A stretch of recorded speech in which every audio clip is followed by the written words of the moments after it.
prolegómenos. Esta materia de introducción a la teología sistemática. Prolegómenos viene de la palabra griega prolegómena, que viene de dos palabras griegas en realidad, pros y logos.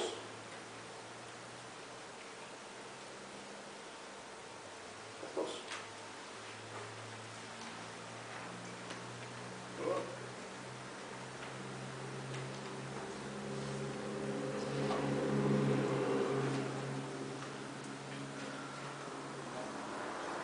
Y así es, sí. Sí. Pros son las palabras, es lo primero, lo anterior. Y logos significa palabra o conocimiento. Prolegómeno, entonces son las palabras introductorias a una materia. Entonces hay prolegómeno acerca de todo. Entonces esto es un prolegómeno a la teología. Dice la RAE que el prolegómeno es el tratado que se pone al principio de una obra o escrito para establecer los fundamentos generales de la materia que se ha de tratar después. Entonces, en teología se trata como de la construcción de un edificio.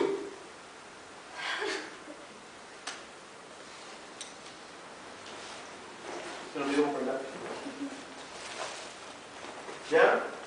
La construcción de un edificio bonito con muchas ventanas. Pero el fundamento...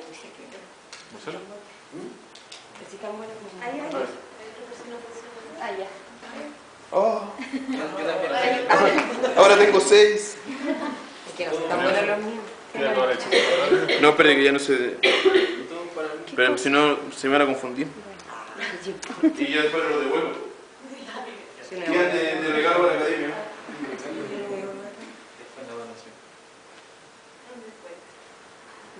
Están mal todos. ¿Qué pasó? Un descuento. Un descuento. Ya está hecho.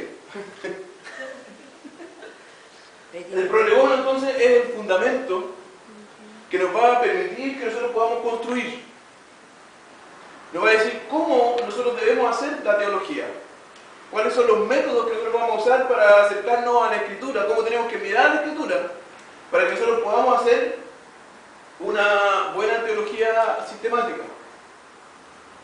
Entonces, esta materia, las primeras 4 clases se tratan del prolegómeno, la introducción al cómo vamos a realizar la teología.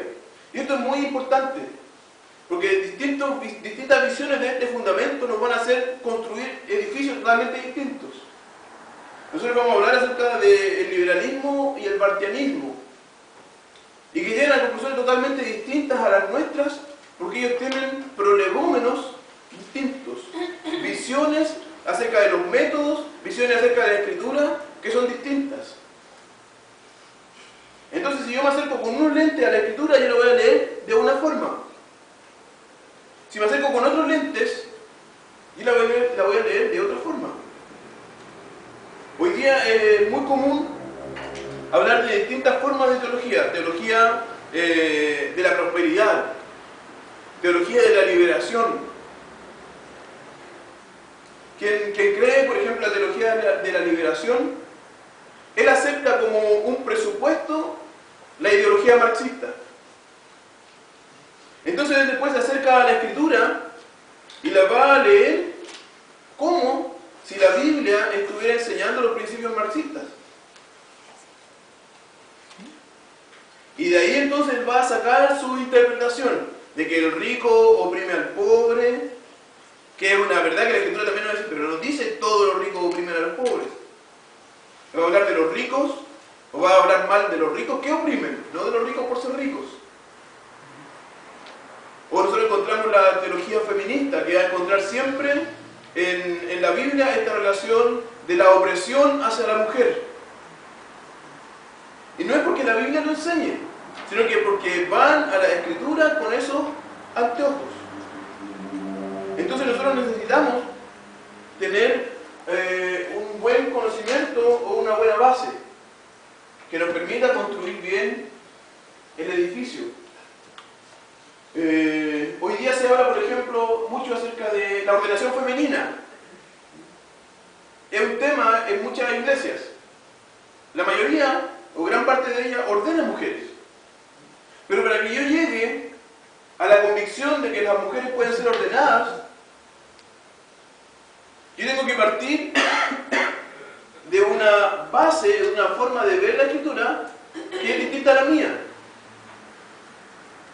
Porque para que alguien pueda creer en la ordenación femenina,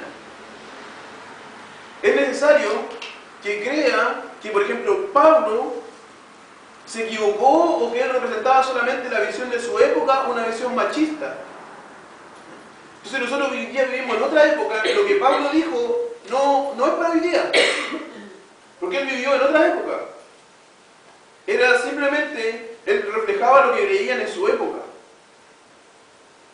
Entonces esa visión de la Escritura me permite que yo pueda decir, no, Pablo aquí está pasado de moda. Hoy día nosotros vivimos en otra época donde las mujeres son socialmente consideradas iguales a los varones, incluso tienen cargos como ser presidente de la República. Entonces, ¿cómo no puede ser pastora, presbítera, diaconisa? Entonces yo tengo, para que yo afirme la ordenación femenina, tengo que partir de una visión de la Escritura que me permita decir que algunos de sus autores se equivocaron o que no sirven en ciertos sentidos para los días de hoy. Entonces es importante lo que nosotros vamos a hablar en este ramo. Quizás uno de los más importantes para la construcción de nuestra teología. Vamos a hablar un poquito acerca de la idea y el valor de la teología sistemática. Pero antes tenemos que preguntarnos ¿qué es la teología?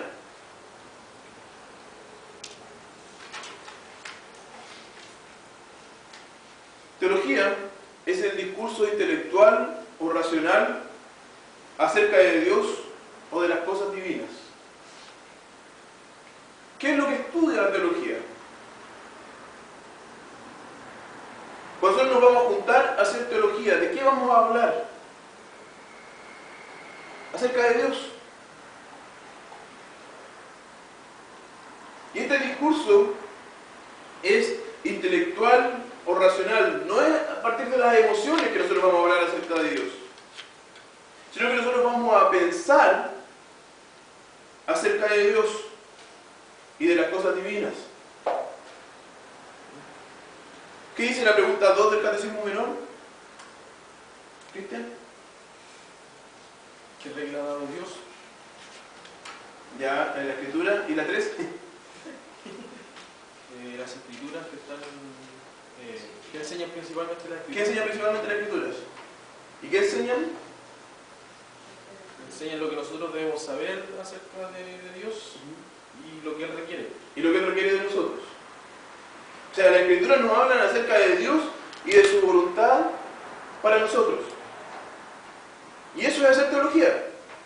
Conocer a Dios y conocer lo que Él quiere de nosotros. O sea, este discurso racional o intelectual acerca de Dios o las cosas divinas. Uno de los grandes problemas es que muchas personas no están de acuerdo con esta definición de lo que es teología. Porque van a decir, pero si Dios no puede ser conocido. Entonces algunas personas van a definir la teología como el estudio de la Escritura.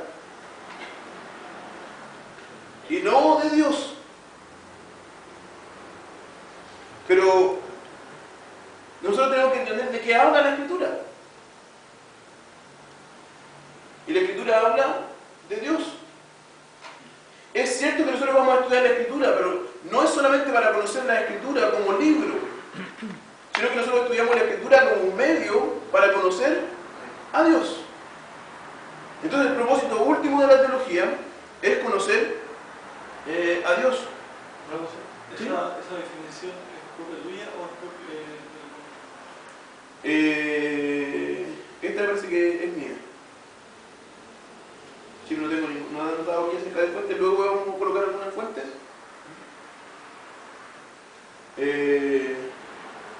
Pero esta es una idea sin duda reformada.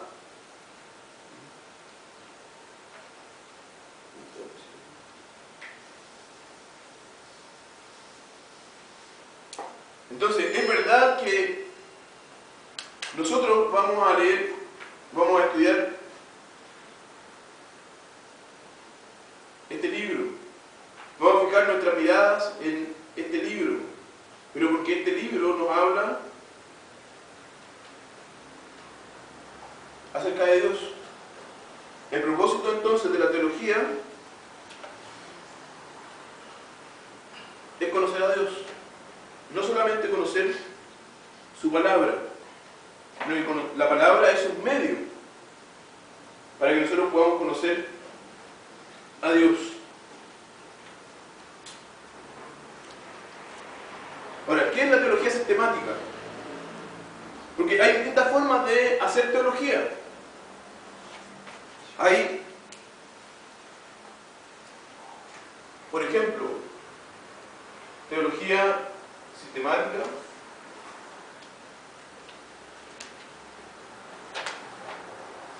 hay una forma de teología que se llama teología bíblica, teología exegética, y así varias otras. ¿Qué es lo que diferencia la teología sistemática de la otra forma de hacer teología? Hoy día está muy de moda hablar de la teología bíblica. Y no quiere decir que la sistemática no sea bíblica o que la bíblica no sea sistemática, sino que son los énfasis. Pero la teología bíblica está relacionada con el estudio de la palabra en la forma en la cual Dios se fue revelando progresivamente. Entonces, el estudio de la teología bíblica va a comenzar con Génesis y va a terminar con Apocalipsis, y de aquí yo voy a ir caminando tratando de entender cuál es el tema central de la Escritura y cómo este tema se desarrolla en toda la Escritura. Entonces yo voy por partes estudiando la Escritura. Ya la teología sistemática lo ve todo como todo ya revelado. Entonces la pregunta es, ¿qué quiere decir o qué dice la Escritura acerca de tal o cual tema? Y yo tomo los textos y la enseñanza de toda la Escritura y yo voy a decir, la Escritura habla acerca de la justificación y dice tal cosa. Entonces la diferencia está en que la teología bíblica, toma la Escritura como una revelación progresiva y la va estudiando así progresivamente, pero la teología sistemática toma la revelación como un todo, como algo ya completo. La teología exegética es simplemente la interpretación de tal o cual texto en particular. Doctor, Sí, ¿no? la diferencia podría radicar en que la teología bíblica, que Dios se sigue revelando. No. Porque da la impresión de que la teología sistemática ya Dios se reveló y ya está todo ahí dicho. No, la teología bíblica también para con Apocalipsis. Pero me da la impresión de que, como por lo que usted plantea, es como que Dios se sigue revelando. Porque el estudio es progresivo, es por lo que yo entiendo. Sí, es progresivo, pero sí tiene un fin. No es que continúe hasta hoy día Dios revelando su palabra, Como histórico.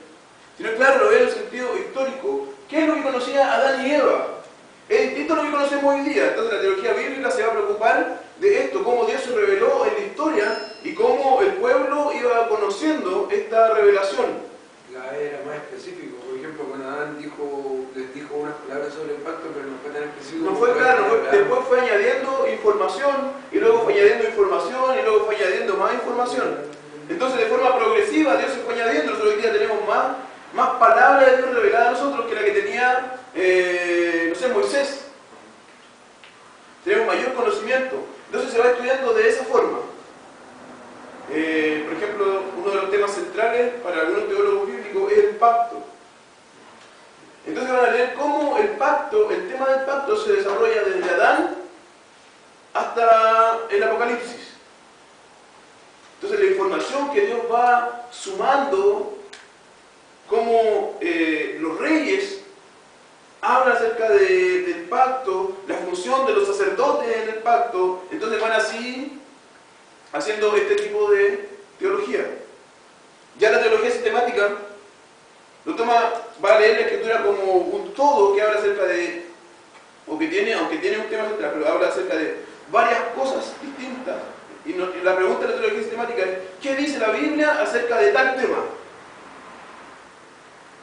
La justificación. Si yo voy a leer de Génesis y Apocalipsis, generalmente no lo vamos a leer, ¿no es cierto? Para preguntar para responder una pregunta. Pero el teólogo sistemático va a pensar de esta forma, tomándolo como un todo, como una enseñanza. La Biblia enseña tal cosa. Y luego así, en Génesis lo enseña así, y así va sucesivamente. ¿Sí? Y en la teología exegética, ¿cómo podemos ver un ejemplo? Es la interpretación de un texto en particular. Por ejemplo, cuando leemos los comentarios de Calvino, que está haciendo comentarios y está haciendo exégesis de cada parte, ¿lo podemos tomar como una teología exegética? Sí, bueno, los comentarios de Calvino en sí mismos no son exegéticos. Hay otros comentarios, el comentario exegético, hay uno, por ejemplo, de Pérez Milos, que son comentarios exegéticos, entonces te da el significado de las palabras en el idioma original, en el contexto. Eso sería hacer teología exegética.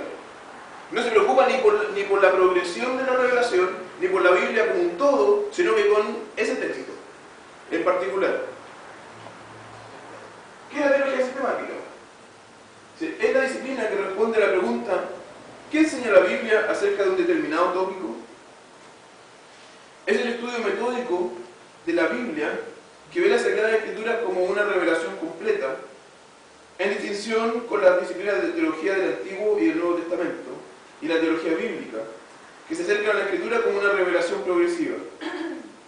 Así, el teólogo sistemático, viendo la Escritura como una revelación completa, busca entender holísticamente el plan, propósito e intención didáctica de la mente divina revelada en la Escritura, y organizar este plan, propósito e intención didáctica de una forma ordenada y coherente en la forma de artículos de la fe cristiana.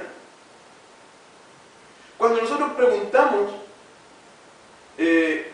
cuando nosotros vamos a conocer la Biblia, nosotros vamos a conocer un libro que es un libro de una historia.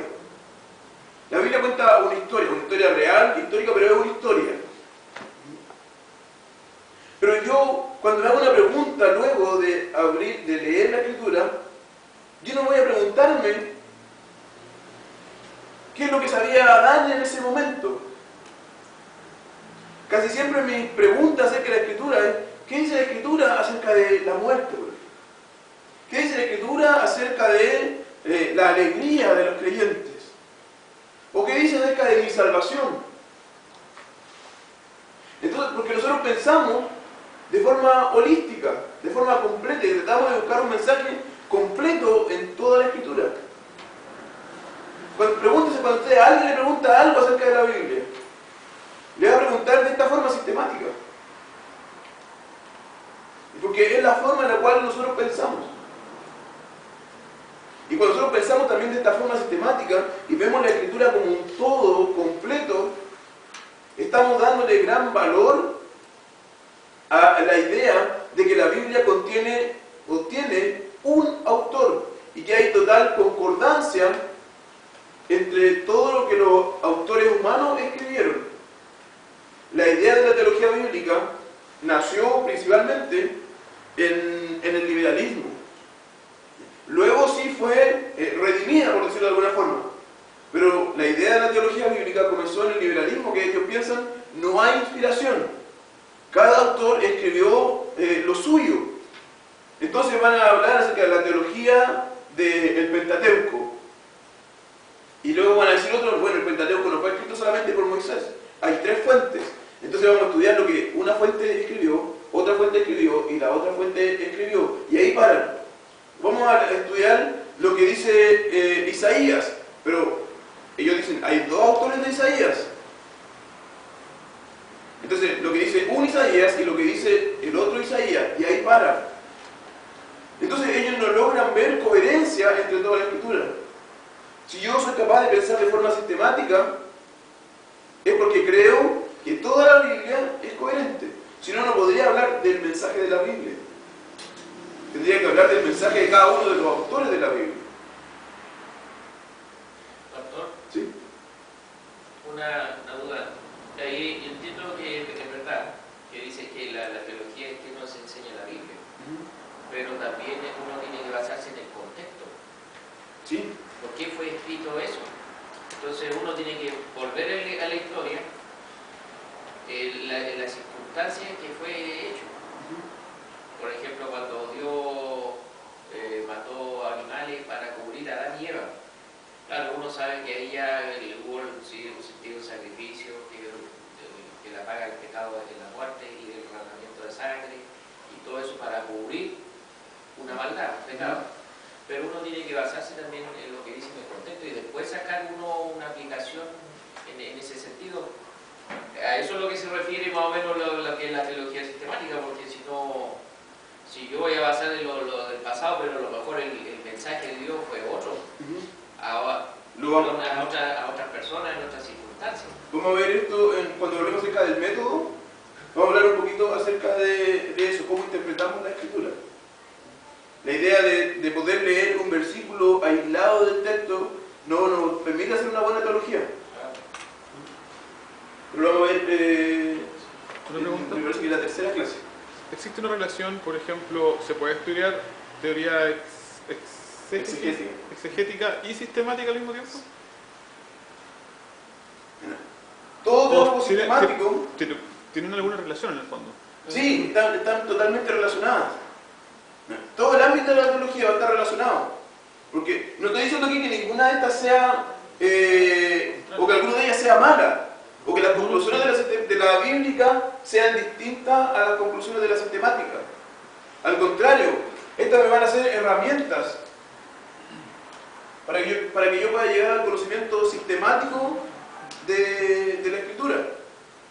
Si yo no soy un buen exegeta, un buen intérprete de la palabra, difícilmente voy a poder ser un buen teólogo sistemático. Yo necesito poder comprender los textos de la escritura bien, para que ellos me den la idea general de la escritura. Yo necesito entender la idea del pacto, por ejemplo, y cómo fue diferente en Adán, en Noé, en Moisés, con Abraham. Necesito saber porque todo eso me habla acerca de la justificación. Entonces necesito también de la teología bíblica. Pero a mi forma de ver, y otros pastores le van a poder decir, no, la teología bíblica va a ser la final, pero a mi forma de ver, la teología sistemática es la final, porque esa es la forma en la cual nosotros pensamos. Hacemos todo este trabajo anterior para llegar a pensar de forma sistemática. Bueno, nosotros generalmente decimos que la predicación expositiva es la mejor, porque se refiere a un pasaje, ¿cierto?, en sí. Pero en este caso, la teología sistemática se podría decir que es más temática, ¿cierto? Representa una... Entonces, en ese sentido, al final la teología sistemática es una herramienta al final para la predicación expositiva, o la teología sistemática, o la predicación expositiva sirve para la teología sistemática. Nuestra tarea al final va a ser exponer lo que nosotros conocemos acerca de Dios y revelárselo a otras personas. O sea, Dios nos llamó de las tinieblas a su luz admirable para que nosotros hablemos de las virtudes de aquel que nos llamó, para que hablemos de las virtudes de aquel que nos llamó de las tinieblas a su luz admirable. O sea, tiene el propósito, al final, de dar a conocer.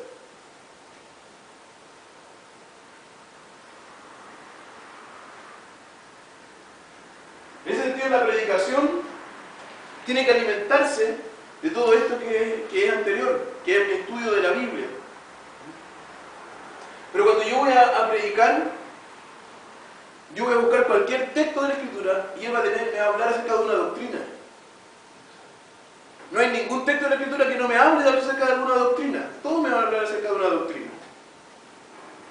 Ahora, si yo soy un buen teólogo sistemático, no me permite interpretar el texto a mi manera.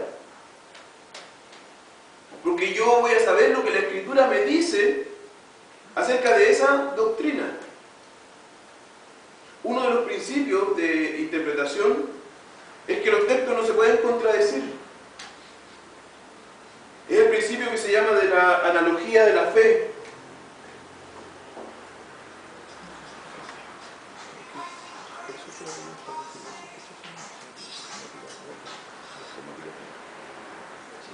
La analogía de la fe nos dice que un texto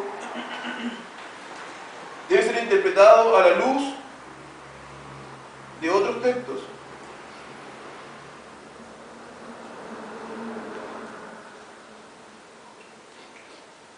Entonces, cuando yo conozco la teología de forma sistemática, yo voy a tener esto de aquí claro para poder interpretar este texto a la luz de lo que toda la Escritura me dice acerca de esa doctrina.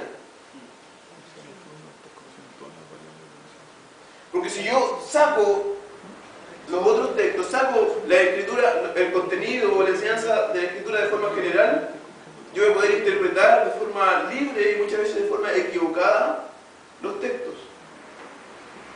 Entonces, en ese sentido, la teología sistemática me ayuda mucho para ser un buen predicador. Porque antes de ser un buen predicador, tengo que ser un buen intérprete de la Biblia.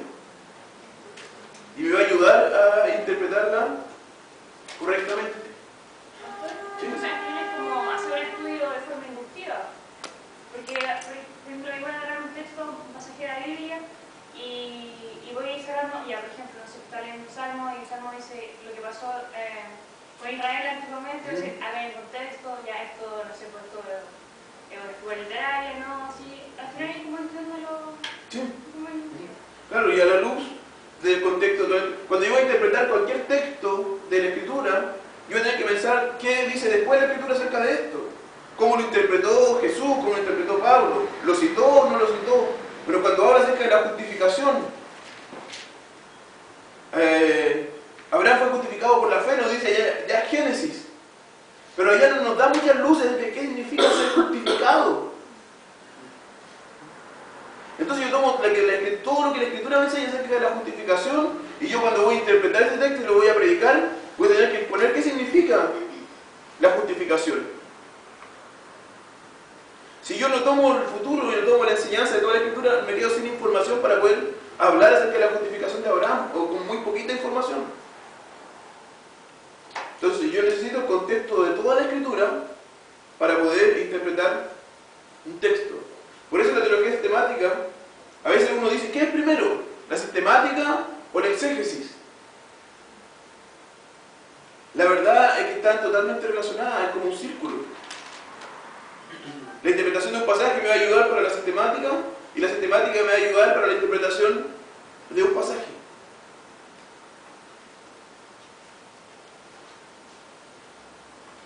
Entonces, ¿qué nos dice, qué enseña la Escritura acerca de un tópico o de un tema determinado?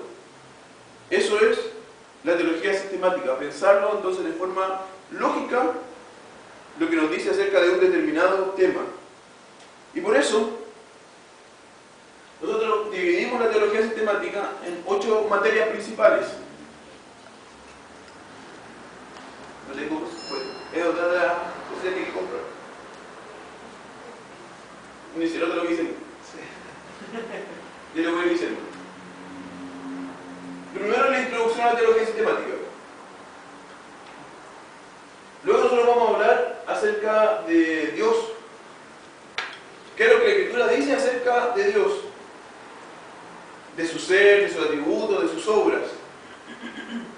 Luego, teología sistemática 3 trata acerca del hombre. La creación, la caída, los efectos de la caída en el hombre, en cuanto a los componentes, somos cuerpo y alma, y espíritu, ¿hay algo más? ¿Qué pasa con el hombre, con la muerte? Son temas que se tratan ahí en la doctrina acerca del hombre. La relación hombre-mujer. Somos complementarios, somos iguales. También se trata en esta materia. Luego la 4 es la teología de la salvación o soteriología.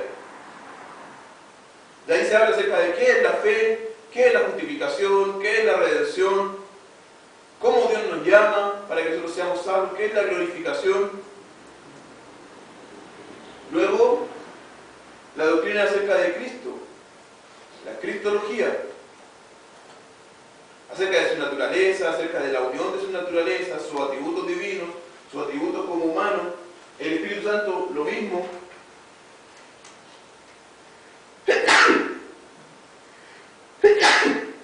Acerca de su persona, acerca de su divinidad, acerca de los dones. ¿Continúan los dones del Espíritu Santo hoy día? ¿Sí o no? ¿Cuáles continúan, cuáles no continúan? Desde esa materia. Luego, la 7. La doctrina acerca de la iglesia, la eclesiología. ¿Hay en la Biblia una doctrina de la iglesia? Nos habla acerca de una forma de gobierno o da lo mismo. ¿Cuál forma de gobierno ha usado la iglesia durante su historia? ¿Quiénes son los oficiales de la iglesia? ¿Cuántos son los oficiales de la iglesia? Y finalmente, la doctrina de los últimos tiempos o escatología. ¿Cómo será la segunda venida? ¿Hay rapto? ¿No hay rapto? ¿Qué es el anticristo? ¿Cómo hacer la resurrección? ¿Dónde nos vamos cuando morimos ahora? ¿Nos vamos directamente al cielo? ¿Hay un estado intermedio? ¿Cuál? Introducción. ¿Cómo le dice la materia? ¿Teontología o teología propiamente tal? Teontología o teología propia. Son nombres que se le dan a la doctrina acerca de Dios. ¿Teología? Teonto. Esa, hay dos puntos que el vegetarianismo no toca ni fundamenta mucho. Bueno, primero, siempre se ha hecho relación que el hombre es dicotomía. ¿Sí? Dicotomía no cree. Algunos sí, otros no. Claro. Y lo otro es que son los dos puntos que nunca se ha tocado, que el Espíritu Santo, los dones y como parte fundamental, porque nosotros decimos Dios es tres, Dios Padre, Hijo y Espíritu Santo, pero siempre mencionamos al Padre y al Hijo, al Espíritu Santo brevemente. Y de los últimos tiempos del rapto, el vegetarianismo no cree en el rapto. Entonces, Pero también algunos, otros sí. entonces ahí bueno, entonces Bueno, deberíamos creer, algunos confiados.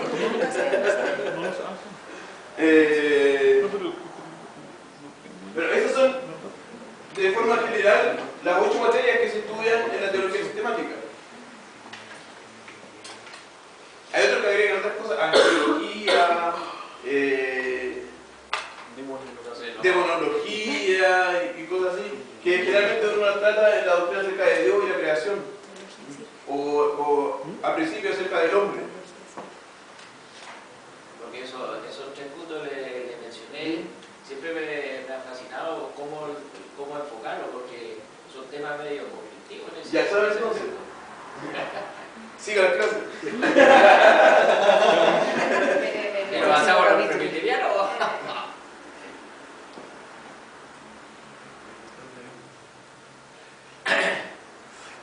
Ahora tiene que ver el concepto de la teología sistemática. ¿Es una ciencia? El concepto de hoy día acerca de lo que es ciencia está relacionado con laboratorios, a través de la experiencia. Entonces, si nosotros miramos en ese sentido, la teología es ciencia. ¿Podemos conocer a Dios por medio de la experimentación? No. Sin embargo, el uso original, el uso latino de la palabra ciencia no está relacionado ni siquiera con el método científico. Ciencia es considerado conocimiento. Un teólogo presbiteriano del seminario Princeton, cuando era bueno, ahora Princeton ya es liberal, pero a este tiempo todavía era bueno, dice, decir que la teología sistemática es una ciencia es negar que ella sea una disciplina histórica y afirmar que ella busca descubrir no lo que ha sido o es tenido como verdad, sino lo que es idealmente verdad. En otras palabras, es declarar que ella trata con la verdad absoluta e intenta organizar en un sistema concadenado toda la verdad en su propia esfera. El contexto en el cual Barfield escribió esto es el contexto del liberalismo. En el liberalismo se creía que lo que nosotros conocemos acerca de Dios no es objetivo. Entonces lo que yo puedo estudiar acerca de Dios no es a Dios mismo, sino que lo que la gente cree acerca de Él. Para el liberalismo, la Escritura es simplemente lo que el pueblo de Israel creía acerca de Dios, y luego lo que la comunidad de Mateo creía, lo que la comunidad de Marcos, la comunidad de Lucas, la comunidad paulina. Pero no es el mensaje revelado y absoluto de Dios, sino que simplemente lo que las personas creían. Y por eso Barfield dice, decir que la teología sistemática es una ciencia es negar que sea una disciplina histórica. Porque el liberalismo pensaba así de la teología, como una disciplina histórica. Vamos a ver lo que en todos los tiempos las personas han creído acerca de Dios. Pero el estudio de la teología no es simplemente lo que las personas han creído, sino que el estudio de la teología sistemática es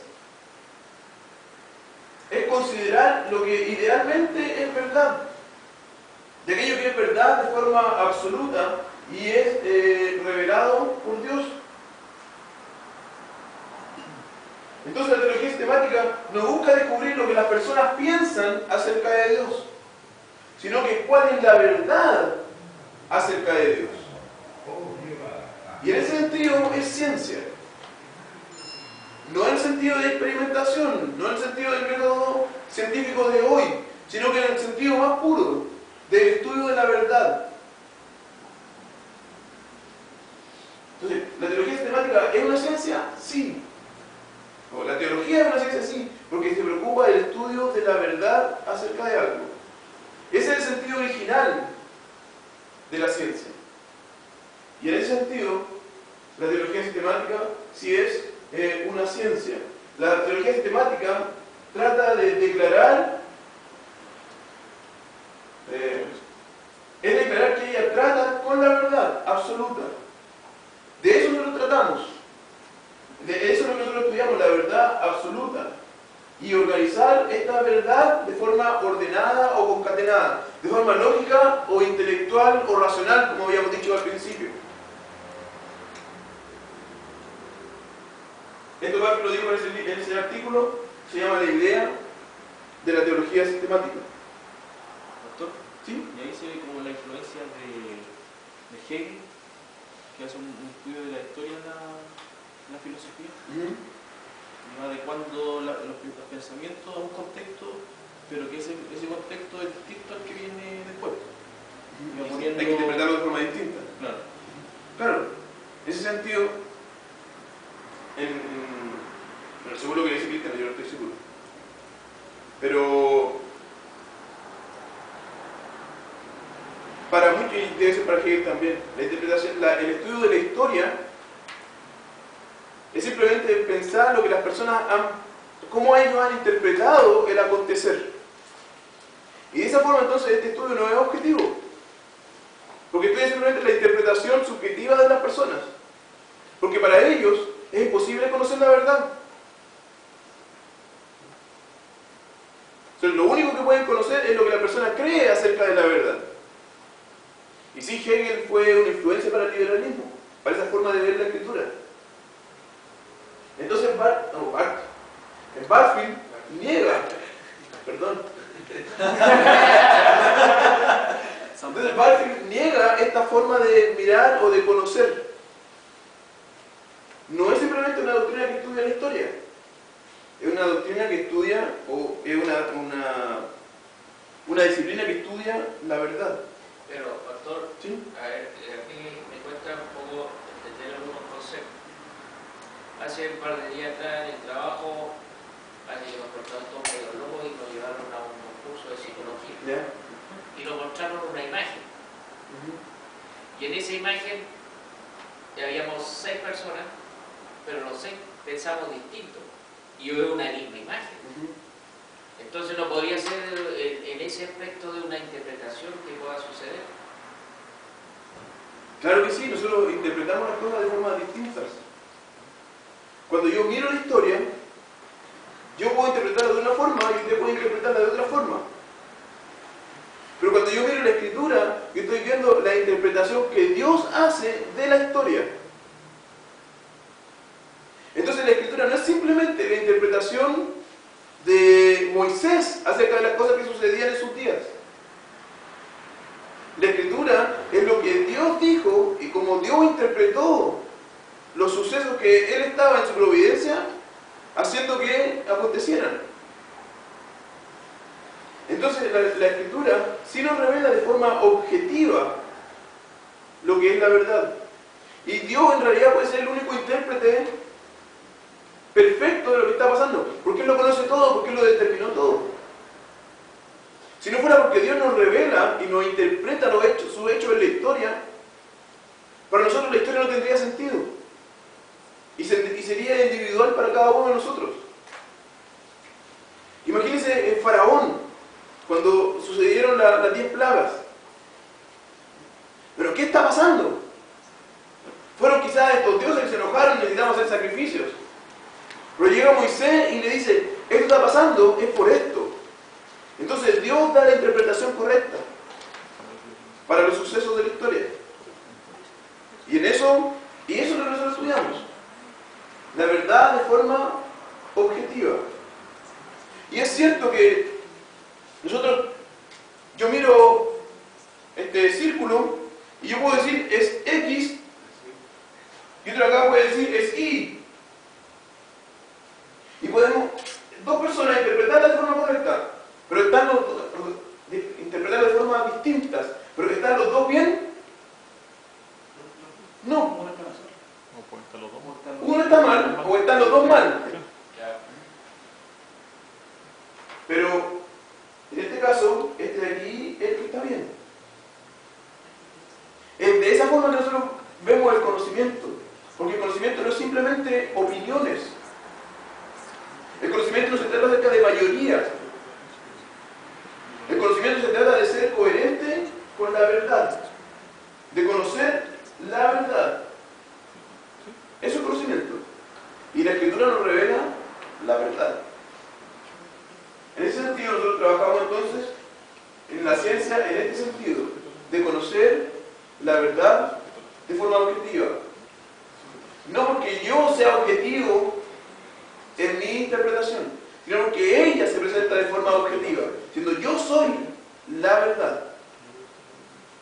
Y aunque yo pueda interpretar distinto, no todos estamos de acuerdo. O sea, no todos estamos bien en nuestras interpretaciones. La subjetividad, o un principio de la subjetividad, sería que en realidad todos podemos decir cualquier cosa y estamos todos bien. Porque nosotros creemos que hay una verdad objetiva, así no están todos bien. Quien es coherente con la verdad está bien, quien no, bueno, esa es su opinión, pero no está correcto. En este estudio histórico de la teología,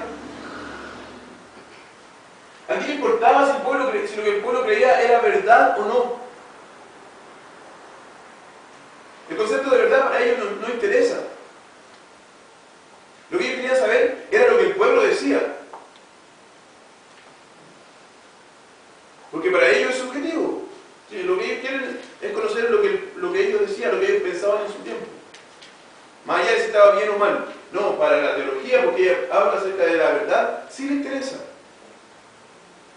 El poder conocer la verdad de forma objetiva. En ese sentido, es ciencia. Una consulta, porque tú hablaste también de ser objetivo. Se supone que nosotros podemos llegar a Dios, que es la verdad absoluta, ¿cierto? Que es revelada hacia nosotros de forma objetiva, ¿cierto? Porque es la única forma, pero dentro de nosotros, y se puede ver en términos filosóficos, existe algún grado de objetividad real en términos O sea, en términos reales, o sea, podemos ser objetivos. ¿Hombre? Sí, como hombres. Porque desde el punto de vista de Dios, Él se manifiesta a nosotros, se revela hacia nosotros, y nosotros, Él es la verdad absoluta y Él puede ser objetivo, pero nosotros como hombres pecaminosos, ¿cierto? ¿Podemos llegar a ser objetivos desde una mirada de nosotros hacia Él? Yo creo que no. Como hombre, no, debe ser difícil. Por eso necesita En la teología sistemática necesita el Espíritu Santo, pero también necesita someterse a lo que la Escritura dice. En verdad es que en nosotros no existe una objetividad que sea 100%. Y por eso es necesario este estudio del prolegómeno. Porque si nos acercamos a la Biblia sin esto, vamos a ir de forma muy subjetiva. Voy a ir con mis propios lentes. Pero lo que ahora estamos estudiando es cuáles son los lentes que la Escritura nos enseña para que nosotros nos acerquemos a la Escritura. Y la verdad es que ninguno de nosotros va a ser objetivo, porque en realidad nosotros vivimos dentro de un contexto histórico. Nosotros estamos siendo influenciados por el posmodernismo, no nos damos ni cuenta. Los liberales fueron influenciados por el racionalismo. Y por eso yo leía la Escritura de esa forma. Nosotros hoy día estamos influenciados y leeríamos, si nos fuera por el Espíritu Santo, leeríamos la Escritura, y como muchos la leen, de esta forma subjetiva. Y ustedes han escuchado, a veces se reúnen en reunión de jóvenes, vamos a tener un estudio.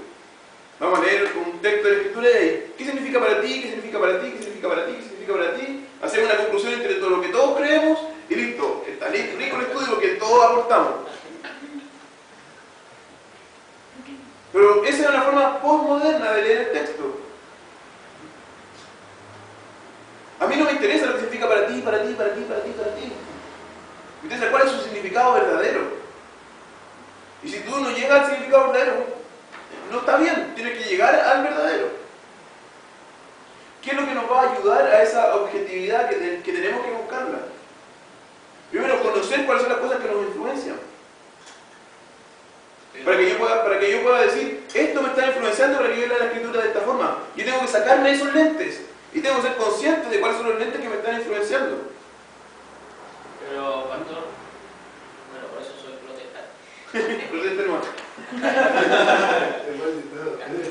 Si nosotros somos objetivos y miramos el texto, Pablo cuando dice callen las mujeres, entonces uno mira en el contexto, claro, en ese no es, según Pablo decía, no es bueno que las mujeres enseñen en la iglesia, para eso tienen a su marido o pregunten en sus casas, que lamentablemente no lo hacen. Eso, no, perdone. Pero si nosotros miramos ahora en el contexto actual, nuestras iglesias, casi la mayoría son mujeres. Entonces, cuando se va a enseñar, miramos al lado quién va a ser el profesor o profesora, y elegimos a la mujer, como profesor, como profesora. Entonces, uno podría decir, como mirándolo objetivamente, o no sé, de acuerdo a la teología, como se enseña o exégesis, aquí Pablo nos está diciendo algo. Y eso yo entiendo que Pablo está revelado por, digamos, Dios, porque toda la escritura es inspirada por Dios. ¿Útil para qué? Para enseñarnos, para corregirnos. Entonces, yo no puedo aplicar algunos puntos tajantemente algo, porque si no estaríamos cayendo de decir, ya, bueno, en la iglesia no es bueno que la mujer hable. Entonces, no sé hasta qué punto uno es bien objetivo en ese aspecto, porque uno tiene que, no sé si puedo cometer un error, porque uno tendría que adaptarse a las circunstancias del momento. Entonces, no sé si estoy cometiendo un error frente a ese punto. Porque mirando lo que él dice, claro, objetivamente la palabra me dice esto, pero ¿cómo lo aplico yo ahora frente a esta situación que en realidad es distinta a lo que sucedía en ese momento? Vamos a borrar aquí. Yo dibujo súper mal, pero me gusta hacer dibujo.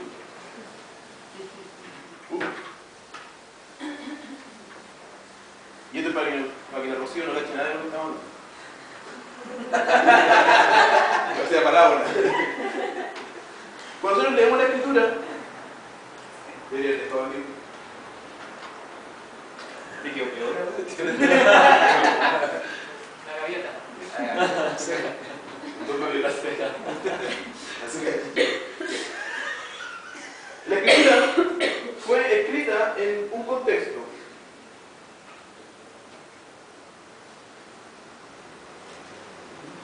Ahora estamos nosotros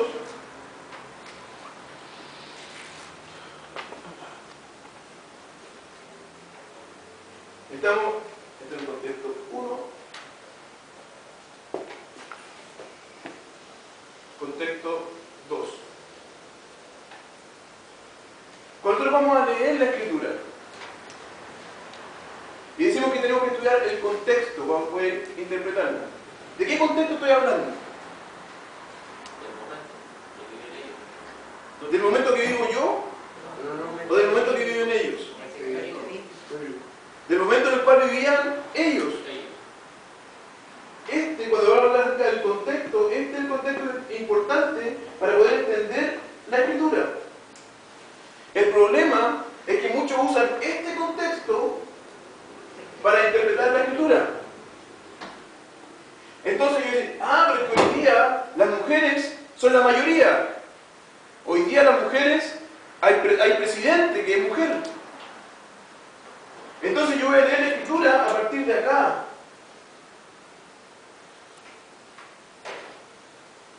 ¿Esa interpretación que yo hago a partir de acá va a ser válida? No. Lo que yo tengo que hacer es que la escritura, analizada a la luz de este contexto, me diga cómo yo debo vivir hoy día. Y si el contexto en el cual yo vivo hoy día no es como la escritura me enseña, ¿qué es lo que yo tengo que hacer? Cambiarlo. Para tratar de vivir como la escritura me enseña. El problema es que nosotros nos acomodamos. Bueno, hay más mujeres, hay 3 hombres nomás en la iglesia. Listo, 2 se van a quedar sentaditos y le damos la pega a las mujeres. Pero cuando Pablo dijo aquí que la mujer guarde silencio, ¿qué estaba queriendo decir? Que guardara silencio. Y que era responsabilidad del varón enseñar en la iglesia. Porque ese es el ejercicio de autoridad. El principio que Pablo te dice es que la mujer no puede tener autoridad sobre el varón. Y que la enseñanza es una forma en la cual se ejercita la autoridad. Entonces nosotros llegamos hoy día y nombramos a la hermana profesora de la Escuela Dominical de los Adultos. Porque eso nos dice nuestro contexto. Pero yo me olvido de lo que dijo Pablo. Y entonces yo lo interpreto como eso era de su tiempo solamente. Era lo que en su tiempo creían. Pero no es válido para nosotros hoy día. Lo estaríamos leyendo así de esa forma histórica. Pero nosotros creemos que lo que Pablo dijo no era solamente la historia de su tiempo, sino que era un precepto para nuestros días hoy. Sí, la situación de Éfeso, la situación de los Corintios, era desde ese tiempo estaba torciendo cómo debía relacionarse la mujer con el hombre. Pablo va a decir, es desde Génesis que se dice que el varón tiene autoridad sobre la mujer. Entonces, ustedes que están viviendo ahora aquí en Corinto, en Éfeso, ustedes han trastornado esta forma de relacionarse del varón con la mujer. Pero nosotros leemos aquí y decimos, no, lo que pasa es que era solamente el contexto de ese tiempo era el malo. Hoy día las mujeres ya no son malas, por decirlo de esa forma. Entonces sí pueden enseñar. Pero no es lo que Pablo está diciendo. Por eso está certero. Pero no era, Pablo no estaba diciendo que era solamente porque esas mujeres no podían tener autoridad. El ejemplo de Pablo es de Génesis, de la creación. Si nuestro problema está acá, es que nosotros nos acomodamos a nuestro contexto. Nosotros deberíamos tener varones estudiando para que ellos puedan enseñar las clases. De los adultos, damas enseñando a niños, no hay problema, la Escritura lo dice, lo enseña de esa forma. El problema es de mujeres enseñando a hombres adultos, porque es de ellos la responsabilidad de enseñar. Yo quiero hacer un paréntesis, pero incluso también el hombre tiene la responsabilidad de los niños también. Y a veces se nos olvida también. Sí, en nuestra casa, pero digo, no hay problema de enseñar a los niños. Es porque es un ejercicio también de autoridad, en el sentido del adulto, a los niños. Pero también, a lo mejor, dentro de todo esto también hay una culpa dentro de los varones, en el sentido de cuando se les da la responsabilidad, y te lo digo cuando en las reuniones congregacionales, cuando se le está dando un cargo de la iglesia, muchos justifican, no, es que yo trabajo, es que yo tengo turno, es que yo... Entonces también, como dices tú, están viendo el contexto de ahora, considerando todo su trabajo, todo su esfuerzo, que no pueden tomar responsabilidad de la iglesia. Por lo tanto, muchas veces como mujeres nos vemos en la obligación de tomar responsabilidades que no nos corresponden. Es por la omisión de los varones. Exacto. Entonces, después, y obviamente frente a la luz de la Biblia no está correcto, pero también pasa por un asunto de que muchos hombres no quieren tomar esa responsabilidad y, no sé, la mujer trata de suplir y nos vemos, yo lo veo tanto en nuestra iglesia, por lo mismo. Como la familia. Claro, como la familia, la mujer está tomando más pasa responsabilidades que el hombre por lo mismo, porque no se ve esa responsabilidad, como dices tú, de que él es el jefe de hogar y tiene que estar a cargo de todo lo que está debajo. Yo creo que, claro, justamente como dice la Nicole, desde la familia parte ese concepto de error y de ahí está haciendo todo. La relación, no estamos desviando del tema, relación hombre-mujer, lo vamos a tratar en antropología. Lo que ya estamos hablando acerca de este contexto y de cómo interpretar la escritura, de cómo analizarla. Entonces, nosotros tenemos que leer de forma objetiva, analizar el contexto, lo que Pablo dijo, y esa enseñanza aplicarla hoy día. Eso es lo que sería sabio.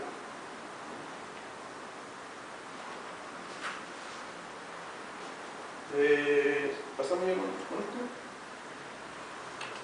¿Le expliqué o le respondí su protesta? Para hacer teología, nosotros tenemos que tener algunos presupuestos. El primer presupuesto es que Dios existe. Yo no puedo estudiar a Dios si Él no existe. Entonces, el primer presupuesto es que Dios existe, para que nosotros podamos llamar a la teología una ciencia. Entonces, el primero es esta realidad de Dios como un ser que puede ser estudiado. No estudiado porque, o más bien, estudiado porque Él quiso revelarse. Si Él no se hubiera querido revelar, ninguno de nosotros podría conocer nada acerca de Él. Pero que sí, Él puede ser estudiado. En segundo lugar, está el presupuesto de que el hombre tiene la capacidad de entenderlo.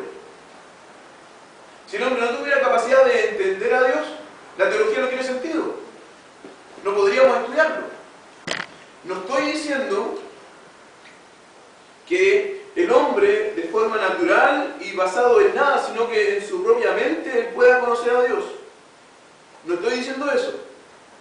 Lo que yo estoy diciendo es que el hombre tiene la capacidad de comprender lo que Dios le revela. Y además Dios nos capacita y nos da esa capacidad por medio del Espíritu Santo también a aquellos que Él quiere que sean, que crean en esta verdad. Porque la Escritura, todas las personas pueden entender lo que la Escritura dice. Hay ateos que entienden mucho mejor que muchos cristianos. Yo conocí a un pastor que fue a hacer un doctorado en Estados Unidos y una de las primeras clases era sobre el libro de Romanos. El profesor hizo la exposición del libro de Romanos y dijo que quedó loco. Entonces terminó la clase, profesor, muchas gracias por acercarme a Dios, nunca nadie, su clase fue hermosa, gracias por mostrarme a Dios en el libro, y él le dice, pero si yo no creo que Dios existe. Yo estoy estudiando la Biblia como un libro, como estudiaría cualquier otro libro, cualquier literatura. Él entendió el mensaje de Romanos, no lo creyó, pero entendió. Como quizás algunos de ustedes pueden leer, no sé, ¿cómo es este libro de los hobbits? La trilogía, El Señor de los Anillos. El de los hobbits. Puede entender todo lo que el libro dice. No sé si tendrá un un mensaje por detrás, todo lo que ellos vivían, entender todo el libro. Pero es distinto a creer lo que el libro dice como si fuera verdad. Nosotros podemos estudiar, por ejemplo, la mitología griega y ver cómo se relaciona en la mitología Zeus con los otros dioses, cómo nació Zeus, cómo se relaciona con las personas, entender toda esa relación. Pero creer que Zeus existe es otra cosa. Cuando nosotros vamos a leer la Escritura, todas las personas tienen la capacidad de entender, pero aquellos que han sido regenerados por Dios y el Espíritu Santo los capacita para creer que esto que la Biblia dice es verdad. Ahí está la diferencia entre conocer y creer. Entonces el hombre tiene capacidad para entender a Dios. ¿Por qué? Porque Dios lo creó a su imagen y semejanza. Y en ese sentido, el que él también puede ver, porque los demonios creían, ¿cierto? Entendían, creían, pero no habían sido regenerados. O sea, no pueden ser regenerados. En el sentido El problema es que el demonio no hay salvación para el demonio. Exacto. Pero no capto cuál es la dicotomía de creer o no creer, porque si uno lee, digamos, toda persona cree en algo, Sí. en un ser místico, todo eso, porque no creo que digan, oye, yo no creo en nada.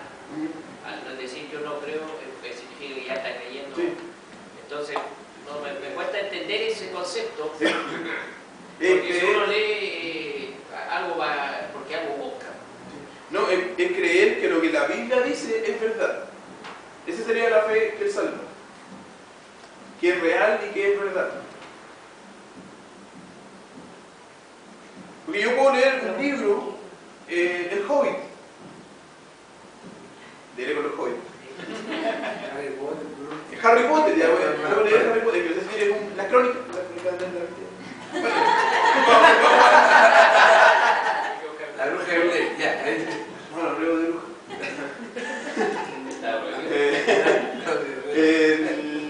Ya volví al Hobbit. ¿Yo puedo entender el libro si lo leo? Sí. Lo leo del principio al final, a que quizás no lo entendí, lo voy a leer de nuevo. Lo puedo, ya la tercera vez para tratar de entenderlo bien.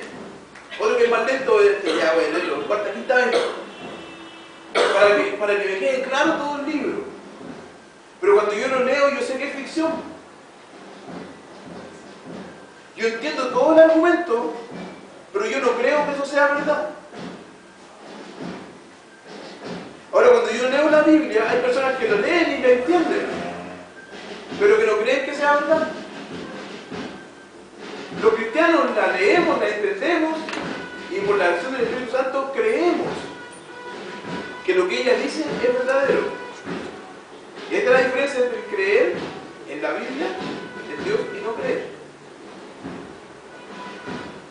¿Es posible entenderla sin creer? Sí. Probablemente no va a entender las explicaciones más profundas, pero entender su mensaje en sí no es difícil. Porque la Escritura no es un libro que sea difícil de entender su mensaje central. Hay algunas cosas que son difíciles, pero en general es simple. Creerlo es imposible para el hombre si no es por la acción del Espíritu Santo. Pero Dios nos creó a todos los hombres con la capacidad de entenderlo. Cuando Él creó a Adán y Eva, Él conversaba y se entendían. Es porque Él nos creó a su imagen. Él es un ser racional y nos creó a nosotros seres racionales también. Si Él fuera irracional y nosotros racionales, no hay comunicación. Si nosotros fuéramos irracionales y Él racional, no habría comunicación.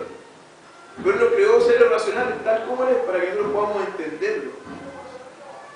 Ayer nosotros leíamos en Jeremías 9, 23-24, el que se gloríese en esto, en entenderme y conocerme. Dios nos creó de esa forma, con capacidad para poder entenderlo.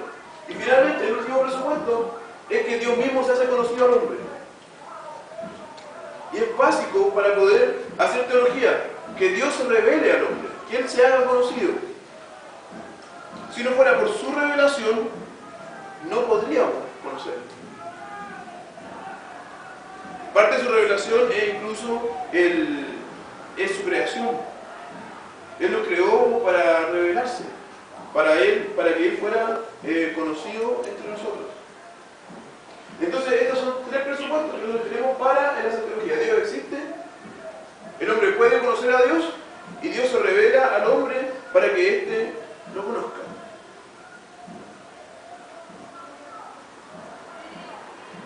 Sí, yo creo que un problema con la racionalidad es que el hombre hace como que la capacidad de razonar proviene del mismo, o proviene de nosotros.